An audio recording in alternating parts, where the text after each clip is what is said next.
Assalamualaikum warahmatullahi wabarakatuh. Selamat pagi Ananda semua. Semoga dalam keadaan sehat selalu. Baiklah, pagi ini di pertemuan 3 kita akan belajar tentang pengelolaan sarana dan prasarana kantor. Ada 4 pengelolaan sarana prasarana kantor, yaitu ada pengadaan,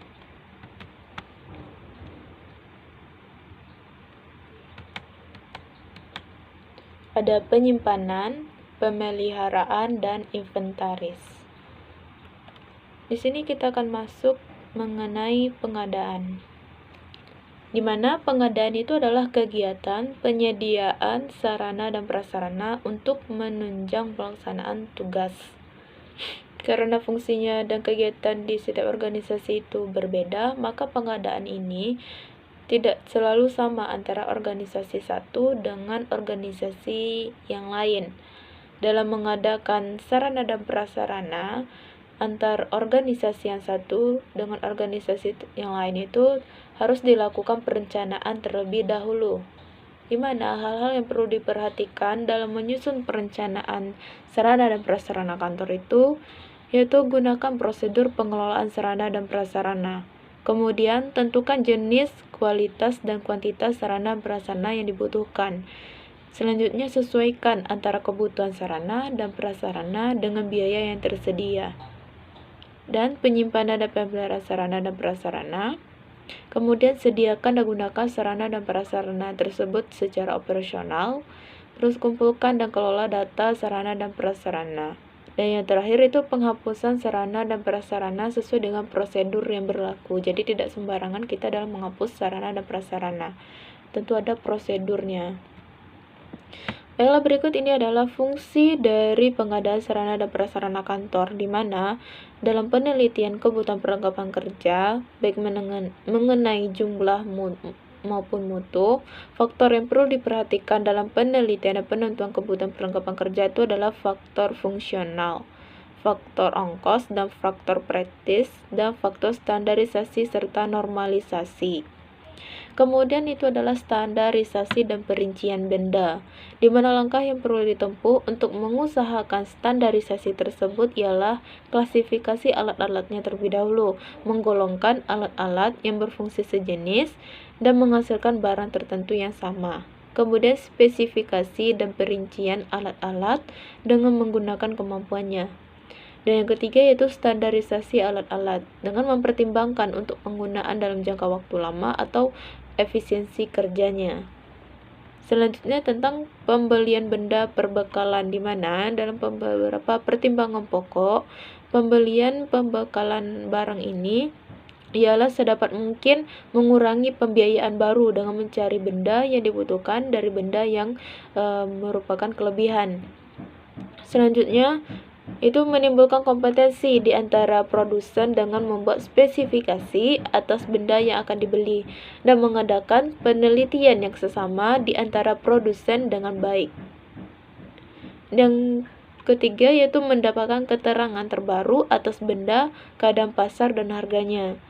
Kemudian mendapatkan keterangan mengenai perkembangan baru atau barang dan cara yang telah disempurnakan mengenai cara pengepakan. Dan yang terakhir itu mempertimbangkan semua biaya bagi barang perbekalan tersebut sampai siap digunakan. Dan yang terakhir, fungsi yang terakhir itu pengiriman barang. Dalam pengadaan barang pembekalan tersebut dibutuhkan aktivitas pengiriman, di mana yaitu dapat dilakukan melalui jalan darat, laut, maupun udara. Baiklah, selanjutnya kita akan membahas tentang penyimpanan. Penyimpanan di sini yaitu bermaksud kegiatan yang dilakukan oleh satuan kerja atau petugas gudang untuk menampung hasil pengadaan barang atau bahan kantor, baik berasal dari pembelian instansi lain atau diperoleh dari bantuan. Di mana tujuannya itu agar barang itu tidak cepat rusak, agar terjadi kehilangan barang, agar tersusun rapi sehingga mudah ditemukan apabila barang tersebut dicari, serta memudahkan dalam analisis barang. Sebelum kita menyimpan barang, ada beberapa hal yang perlu diperhatikan. Yang pertama itu persediaan alat-alat pemeliharaan yang diperlukan, penggunaan yang memenuhi syarat, sifat barang yang disimpan, sarana penyimpanan dan pemeliharaan, prosedur dan tata kerjanya, biaya yang disediakan, tenaga yang diperlukan, serta jangka waktu penyimpanan barang tersebut. Lalu bagaimana cara penyimpanan barang atau bahan kantor? Yaitu barang yang disimpan itu berdasarkan klasifikasi, yaitu seperti jenisnya, beratnya, mereknya, dan satuan barangnya. Serta barang tersebut disimpan dalam keadaan bersih. Dan barang disimpan tersebut dalam ruangan yang cukup ventilasi, di tempat yang memadai, serta disimpan rapi dengan kode yang telah ditentukan agar pencarian barang itu mudah dicari.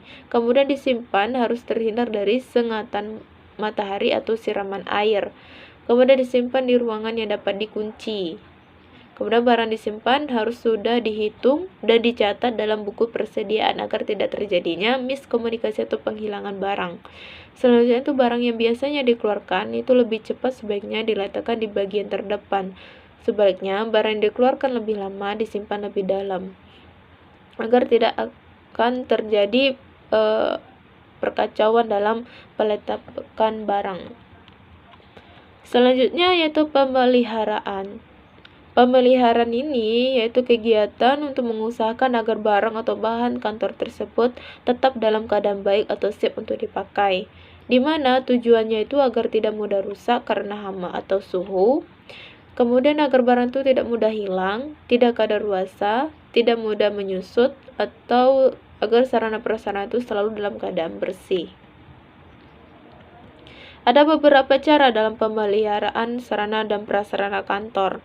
Yang pertama yaitu berdasarkan waktu, dan yang kedua berdasarkan jenis barang. Pemeliharaan berdasarkan waktu terbagi menjadi dua, yaitu pemeliharaan sehari-hari dan berkala. Kalau pemeliharaan secara sehari-hari itu biasanya dilakukan oleh petugas atau karyawan yang menggunakan barang dan bertanggung jawab atas barang tersebut.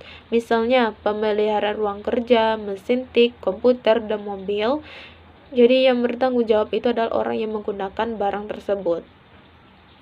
Di mana pemeliharaan barang sehari-hari ini dilakukan setiap hari agar kebersihan ini tetap terjaga dan menghindari kerusakan yang lebih besar, misalnya kelapukan. Selanjutnya itu pemeliharaan berkala. Pemeliharaan berkala ini dilakukan menurut jangka waktu tertentu, misalnya seminggu sekali, 2 minggu sekali, sebulan sekali, atau 2 bulan sekali. Pemeliharaan berkala ini dapat dilakukan untuk berbagai jenis sarana dan prasarana, dan biasanya dilakukan oleh petugas yang khusus menangani pemeliharaan barang tersebut. Kemudian ada pemeliharaan berdasarkan jenis barang.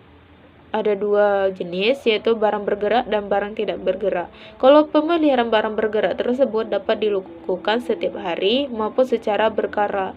Contohnya motor, mesin kantor, atau alat elektronik lainnya. Selanjutnya itu barang tidak bergerak. Barang tidak bergerak ini dapat dilakukan setiap hari atau secara berkala untuk mengetahui sampai sejauh mana kualitas barang tersebut masih dapat digunakan. Contohnya itu membersihkan debu-debu yang menempel pada alat, mana itu dilakukan setiap hari agar alat itu tidak mudah cepat rusak dan terjaga kebersihannya. Dan yang terakhir yaitu adalah inventaris. Inventaris ini yaitu termasuk dalam kegiatan berkaitan dengan pengelolaan.